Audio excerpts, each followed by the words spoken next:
మహిళా సంఘాలు మన ప్రభుత్వం వచ్చిన తర్వాత ముఖ్యమంత్రి గారు ఆలోచించి అరే పాపం మహిళా సంఘాలలో ఉండే వాళ్ళందరినీ మనం బాగా డెవలప్ చేయాలంటే వడ్డీలు కట్టి ఇబ్బంది పడొద్దని ఇవాళ దాదాపుగా రాష్ట్రంలో 30,000 కోట్లకు పైగా మహిళలకు వడ్డీ లేని రుణాలు ఇచ్చి ములుగు జిల్లాకు, ఈ జిల్లా నుంచి నేను మంత్రిగా ఉన్నా కాబట్టి ఈ జిల్లాలో మీ వడ్డీ డబ్బులు అందరి మార్చి వరకు, రేపు మార్చి వరకు ఇస్తే వరకు జూలై వరకు కూడా మీ వడ్డీ డబ్బులన్నీ కూడా ఇవ్వడం జరిగింది.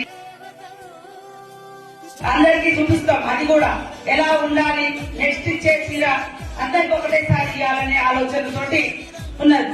మనం ఆ చీర కట్టుకొని పోతే అందరికి ఆ గౌరవం వేరే. అరే వీళ్ళు మహిళా సంఘం సభ్యులు, వీళ్ళు మహిళ అనే ఒక గౌరవం వస్తుంది. ఒక ఆశా వర్కర్కు, అంగన్వాడీ టీచర్ అమ్మకు, లేదా ఒక పోలీసుకు.